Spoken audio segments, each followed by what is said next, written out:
Hello, I'm Matthew Catanzano, and this is the Catanzano Fiction Podcast.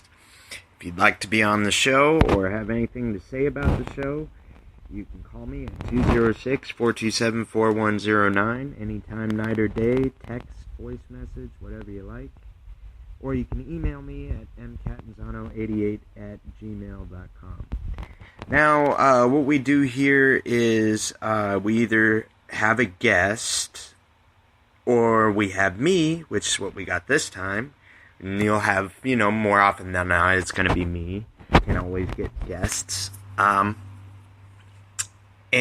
while we're here, we read one type of writing.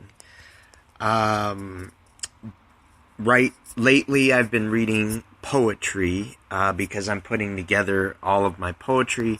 I quit drinking, and so I am taking all of the poetry I wrote while I was drinking, even before I was drinking, everything from before I quit.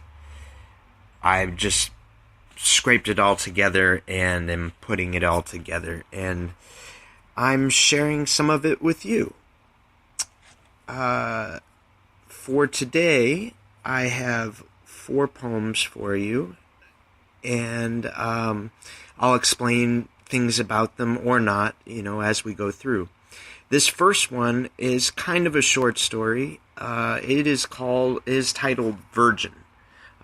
Here you go. I was king for a day, every other day. The streets were mine, wherever night fell upon them, my path seemed lit up like an Uber driver.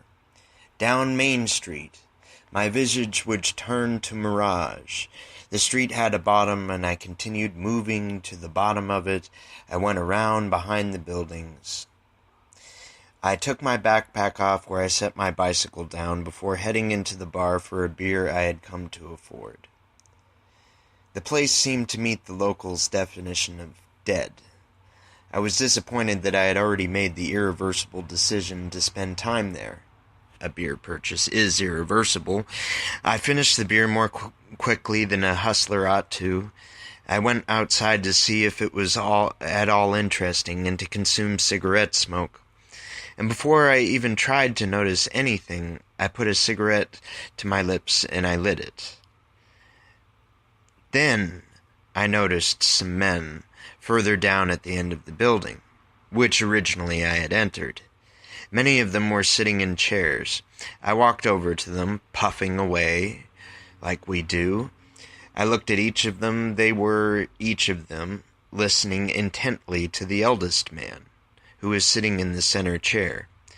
I started to listen too, but as soon as I started, he pointed me out, which was strange, because I looked a little different than the others, which suggests some sort of cult, maybe? "You! Get out!" he said, yelling. I looked at him dumbfounded.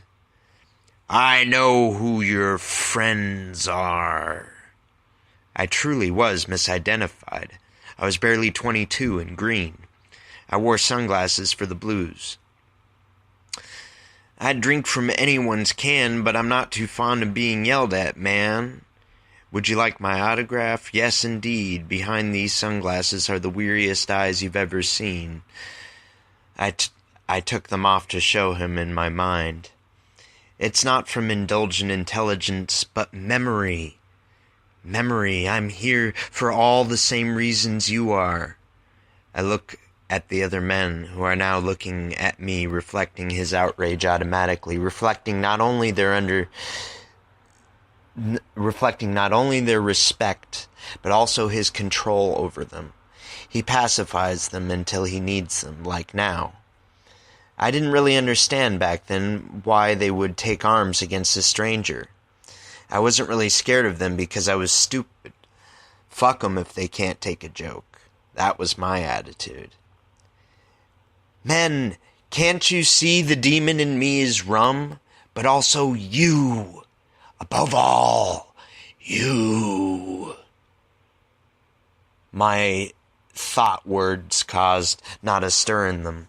The old man stood from his chair. He was still at the center of them, and the boys were still framed out like defenders to the King Macbeth. I took a puff at my cigarette as I gasped. I slowly put it out without moving my eyes from them in case they moved on me. Then I slowly backed up. "Gentlemen, I'm sorry to have bothered you. My bicycle is right behind you there.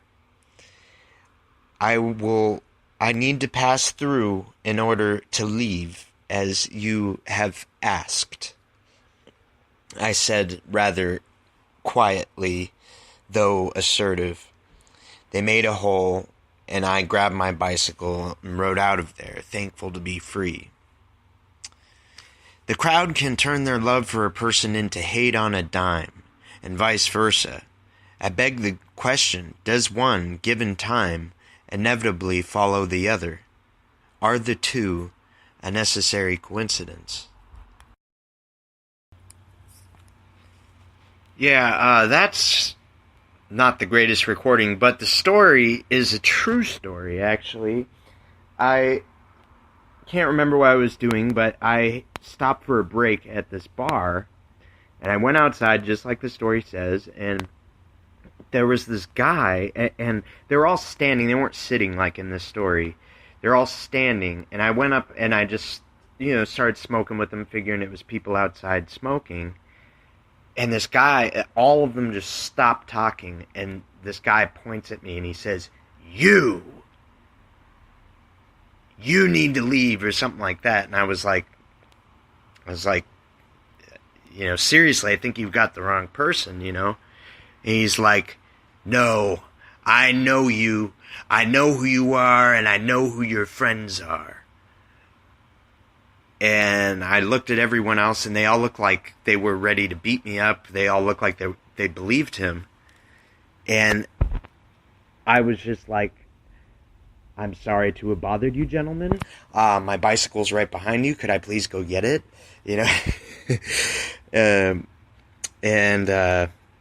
Anyways, that might be the most dangerous man I think I've ever met. I was thinking about who's the most dangerous, and I think that might be the single most dangerous, because he was so persuasive. I mean, I even believed he knew me, even though I knew he didn't. Anyways, this next one's called Poesy. I think that's a word invented by Bukowski, but I could be wrong.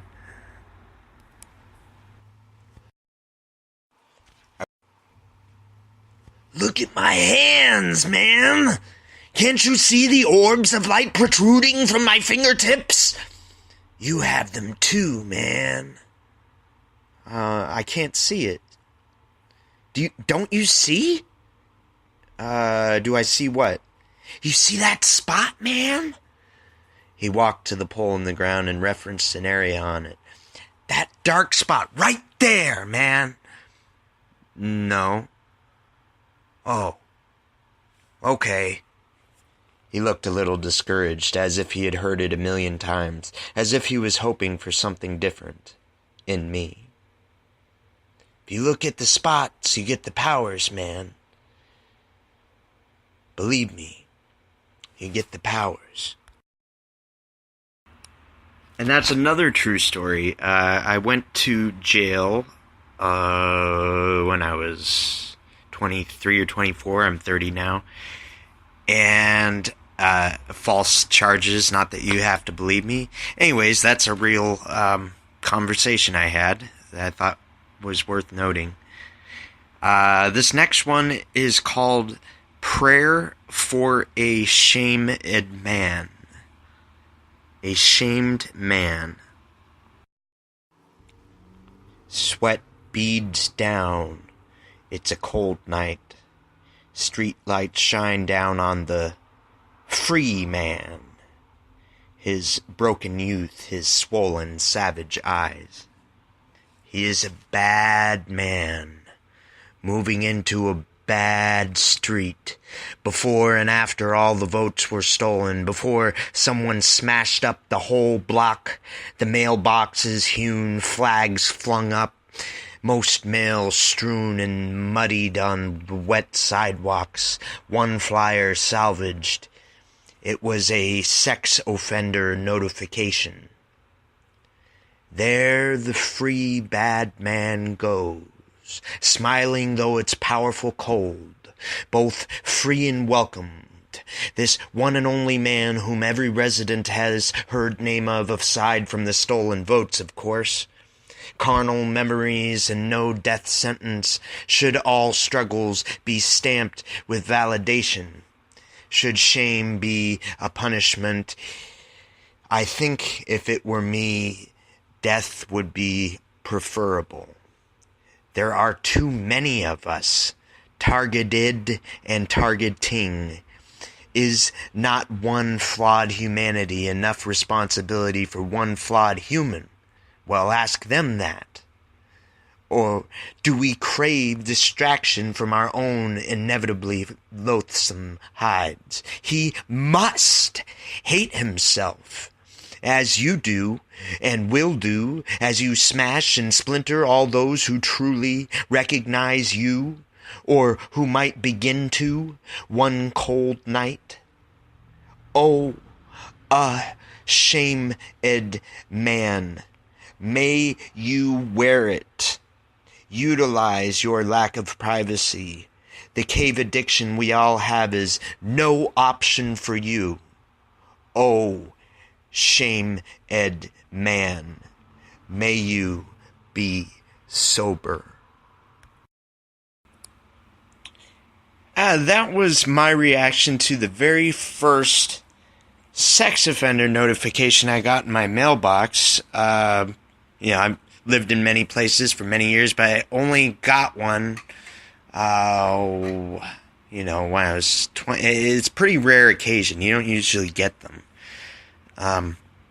Anyways, I just thought it was interesting. You see this picture of this person, and they give you all sorts of descriptions about them, and it tells you what they did, and they tell you that, he lives within a block of you. It's just it's weird. I was trying to think of what it would feel like to be, shamed that way. And then I also noticed when I walked around the next day, that a lot of mail had been taken out and thrown on the ground, and fences had been smashed. And I just put the two together. They may have had nothing to do with each other, but that's how that poem came about. And here's the last short one. It is called I Feel Tired and Reckless. I feel tired and reckless like a driver, singing and running. I feel tired and reckless like a driver, singing and running through sets, smoking that dopey smoke, wishing people would smash and lock arms, crash. I dance the creep with Sweet Marie, clinging to that voice that hums nonsense to her rhythm. And some say that specific way in which you do it is like a fingerprint, and I just want to do it. I just want to be underneath her bridge, underneath her arm, surrounding my skull, her whisper in my ear, always seeming like no other woman. And that's a real old poem. Doesn't really need much explanation, just, living the artist life with other artists. I gotta cut this short, guys. We're running out of time. I'm Matthew Catanzano. This is a Catanzano Fiction Podcast. Be absolutely sure to tune in tomorrow for Raj James. I know he said he'd be here Friday, but he's coming on Monday.